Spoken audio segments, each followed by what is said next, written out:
स्वागत है आप सभी का अपने शो टेक बाजार में। मैं आपका दोस्त इंजीनियर गौरवदीप शर्मा स्वागत करता हूं आप सभी का और आशा करता हूं आप लोग अच्छे होंगे। दोस्तों, आज का जो वीडियो हम लोग बना रहे हैं वो पर्टिकुलरली वाटर चार्जिंग कॉन्सेप्ट के ऊपर बना रहे हैं। बैटरी को आपने बहुत सारे इंडस्ट्रीज में देखा होगा कि पानी के अंदर रख के चार्ज करते हैं। ऐसा वो क्यों करते हैं, क्या इसकी जरूरत है और क्यों हमें ये करना चाहिए या क्या इसमें सावधानियां हमें रखनी है, केवल और केवल आज इस वीडियो में हम उसके ऊपर बात करेंगे।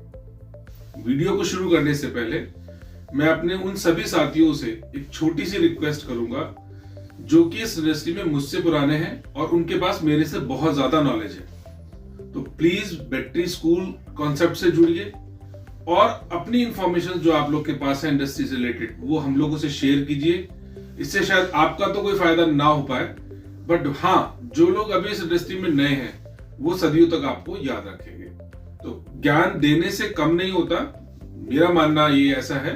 आप लोग अपनी इंफॉर्मेशन अगर हमें देंगे, not only about the production process, मैं आपसे प्रोडक्शन प्रोसेस के बारे में नहीं पूछ रहा हूँ, अपने अपने इंडस्ट्री के सबके अपने अपने कुछ बंद मुठ्ठियां हैं, उसको बंद ही रखिए। बट जो बेसिक प्रिकॉशंस है जिसपे हम बात कर सकते हैं खुल के, कम से कम उस पर तो बात कीजिए। अपने फॉर्मुलेशन डिस्कस मत करिए, मैं नहीं कहता आपसे, बट एटलीस्ट जो बेसिक प्रिकॉशंस हम लोग ले सकते हैं या जो हम लोगों को बता सकते हैं वो जरूर बताइए। चलिए इस वीडियो को शुरू करते हैं। फॉर्मुलेशन के बाद जब प्लेट हमने बना ली, उसके बाद में जब हमने बैटरी बनाई तो यहाँ पे दो बातें होती है। कुछ लोग ग्रीन प्लेट में बैटरीज बनाते हैं, कुछ लोग फॉर्मेशन के बाद बैटरी बनाते हैं। फॉर्मेशन के बाद यानी कि बैटरी को एक प्रॉपर ओपन चैनल कंटेनर्स के अंदर चार्ज करके पर्टिकुलर ग्रेविटी पे, और उसको वापस सुखाने के बाद में फिर हम लोग या तो सेल कर देते हैं या फिर उसकी बैटरी बनाने के लिए रख देते हैं। वहां पर वाटर चार्जिंग की जरूरत नहीं है। क्यों नहीं है? क्योंकि एक बार हमने जब प्लेट को चार्ज कर लिया तो positive plate as it is charge है, नेगेटिव प्लेट केवल जो है ऑक्सीडेशन की वजह से डिस्चार्ज हुई थी, जिसको कि हमें ग्रेविटी पर्टिकुलर ग्रेविटी के एसिड पे डाल के चार्ज करना होता है, जिसमें बहुत ज्यादा हीट जनरेट नहीं होती है। उलट इसके जो ग्रीन प्लेट है, ग्रीन प्लेट में चूंकि पॉजिटिव भी डिस्चार्ज है और नेगेटिव भी डिस्चार्ज है, फर्स्ट टाइम वो सल्फेटेशन की प्रोसेस में जाएगी इलेक्ट्रोलाइट के अंदर। एक तो चार्जिंग का प्रेशर है, उसकी वजह से क्या होगा, उसमें टेम्परेचर बनस्पत चार्ज प्लेट के डबल तक पहुंच जाता है। चूंकि वो एटमॉस्फेरिक टेम्परेचर से डबल हो जाता है, इस पोजीशन में प्लेट को नॉर्मली जो उसका स्ट्रक्चर डेवलप होना चाहिए था उससे ज्यादा टेम्परेचर मिलता है और वहां कुछ ना कुछ हानि हो जाती है। इसका सब्स्टिट्यूट लोगों ने निकाला कि हम बैटरी को वाटर चार्ज कर लेते हैं। मेरे पीछे आप शायद देख पा रहे होंगे, इसमें वाटर चार्जिंग के कॉन्सेप्ट उन्होंने बताया कि एक टब टाइप का बनाया, सीमेंटेड भी बना सकते हैं और पीवीसी का भी बना सकते हैं। उसके अंदर बैटरीज को रखा और सर्कुलेशन ऑफ वाटर के थ्रू उस टेम्परेचर को मेंटेन किया। उससे क्या हुआ, बैटरी का टेम्परेचर हाइक नहीं हुआ, एटमॉस्फेरिक टेम्परेचर पे हमारी बैटरी चार्ज हुई और हमने जो मैक्सिमम टेम्परेचर, जो मैक्सिमम वोल्टेज तक बैटरी को चार्ज करना था वो कर लिया आसानी से। अब यहाँ पे भी थोड़ी सी प्रिकॉशंस हम लोग रखते हैं, क्योंकि जो बैटरी के चार्जर्स बनाते हैं उन लोग का मानना यह है कि अगर हम बैटरी नॉर्मल सीमेंटेड टब में चार्ज कर रहे हैं तो नीचे से अर्थिंग की वजह से कुछ चार्जिंग में दिक्कत आती है। इसका सोल्यूशन मिला हमें पीवीसी टब के थ्रू, जो आप पीछे स्क्रीन पे देख पा रहे हो।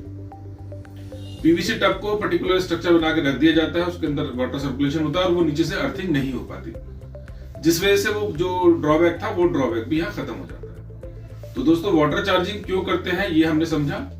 अब इसी से रिलेटेड कुछ चीजें और भी हैं इंडस्ट्री में, जैसे पिकलिंग टैंक आते हैं हमारे, जहां पे हम लोग नॉर्मली अपनी प्लेट को डिप करते हैं, पॉजिटिव प्लेट्स को डिप करते हैं, वो भी पीवीसी में आने लगे हैं, अलग अलग थिकनेस के आने लगे हैं। एज पर रिक्वायरमेंट आप अपनी कस्टमाइजेशन के हिसाब से उसको बनवा भी सकते हैं। तो ये तो था वाटर चार्जिंग का कॉन्सेप्ट। इसी में अब आ जाता है एसिड सर्कुलेशन का, क्योंकि ये बिल्कुल एक पूरा सेगमेंट है तो उसको भी साथ में डिस्कस कर लेते हैं। एसिड कुछ लोग डाइल्यूटेड परचेज करते हैं, कुछ लोग नॉन डाइल्यूटेड परचेज करते हैं। जो लोग डाइल्यूटेड परचेज करते हैं उनके सामने सिर्फ स्टोरेज की समस्या रहती है। स्टोरेज हम लोग करें या तो एसएस के टैंक में करें या फिर हम लोग पीवीसी के टैंक परचेज करके जो नॉर्मल मार्केट में मिलते हैं उसको ले लें। इसके लिए भी एक सोल्यूशन है। जो टैंक आप पीछे देख रहे हो, ये टैंक पर्टिकुलरली हमारी एसिड स्टोरेज के लिए ही बनाया गया है। 2000 लीटर कैपेसिटी से ऑनवर्ड्स आप कितना भी ले सकते हो एज पर योर रिक्वायरमेंट। इसकी डिटेल्स आप फोन करके भी हमसे ले सकते हो, अदरवाइज बहुत सारी चीजें नेट पे अवेलेबल है, वहां से आप इनको परचेज कर सकते हो। सर्कुलेशन का जो प्रोसेस है, जो कूलिंग टावर है, कुछ लोग कूलिंग टावर जो एसी से कनेक्ट करके लगाते हैं, कुछ लोग कूलिंग टावर अपना जो है नॉर्मल फ्लोइंग ऑफ वाटर के थ्रू भी बनाते हैं। तो उसमें कॉइल जनरेट करके, ये कॉइल जो आप देख रहे हो, ये नॉर्मल कॉइल एचडीबी के पाइप की लगा के और आप अपने एसिड को वहां भी सर्कुलेट कर सकते हो, यानी कि अपने जो डाइल्यूशन है का प्रोसेस है उसको भी आप यहाँ बना सकते हो। डाइल्यूशन के टाइम पे ध्यान से इतना रखना है कि टेम्परेचर इतना हाई ना हो जाए, जो हमारा टैंक है उसकी जो रेंज है, जितनी कैपेसिटी वो हैंडल कर सकता है, उससे ऊपर टेम्परेचर ना जाए और डाइल्यूशन का प्रोसेस स्लो हो, तो वो और ज्यादा अच्छा हो जाता है। यानी कि कहने का मतलब ये, जो एसिड सर्कुलेशन प्लांट पे जिसपे हम लोग काम करते हैं, वो सर्कुलेशन लगभग 24 से 30 घंटे के अंदर हम लोग कंप्लीट कर लेते हैं। प्रोसेस बड़ा सिंपल है। ट्रिगरिंग के थ्रू हम लोग सर्कुलेशन करते हैं। बार बार सर्कुलेशन करने से क्या होता है, टेम्परेचर हाइक नहीं होता, स्लो प्रोसेस से वो डाइल्यूट हो जाता है। अभी तक जो हमने मैक्सिमम कैपेसिटी बनाई है वो 2000 लीटर तक की बनाई है। ईश्वर ने चाहा तो आगे इसमें हम लोग बड़े प्लांट्स भी कोशिश करेंगे कि बनाए। एसिड सर्कुलेशन हो गया, डाइल्यूशन हो गया।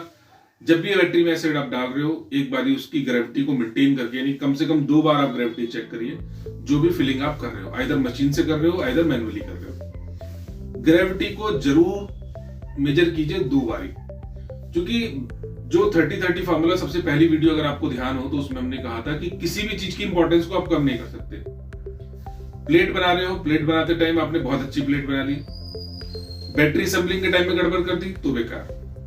बैटरी बहुत अच्छे से असेंबल कर ली, प्लेट भी बहुत अच्छी है, एसिड डालते टाइम ग्रेविटी ऊपर नीचे कर दी, तब सब कुछ बेकार। सब कुछ प्रॉपर्ली बना लिया, चार्जिंग के टाइम पे आपने बिना चार्ज बैटरी दे दी या 15 दिन रख के उसको बैटरी दी, तो सल्फेटेशन वहां जनरेट हो गया, वो सारा बेकार। कहने का मतलब ये है कि जो प्रोसेसेस हैं उनकी सबकी अपनी एक इंपॉर्टेंस है, तो उसको जरूर समझ के चलिए। लापरवाही इस इंडस्ट्री में बहुत ज्यादा घातक हो जाती है, क्योंकि इन्वेस्टमेंट हजारों में नहीं है दोस्तों, लाखों में है और करोड़ों में। कुछ इंडस्ट्रीज ऐसी हैं कि जिनकी एक दिन की प्रोडक्शन 5000 है, कि अगर एक दिन फॉरमैन ने गलती की तो जो ओनर है वो बहुत करोड़ों रुपए के नीचे आ जाता है। तो आशा करता हूं ये वीडियो आपको पसंद आया होगा। वाटर चार्जिंग का कॉन्सेप्ट आपको समझ में आया होगा। इससे रिलेटेड कुछ भी क्वेरी होती है आप मुझे कॉल कर सकते हैं, इधर गूगल भी कर सकते हैं, बहुत सारी चीजें और भी मिल जाएंगी। हाँ, जितनी हद तक मैं हेल्प करने के लिए हूं, मैं बिल्कुल तत्पर हूं। धन्यवाद। जय हिंद, जय भारत।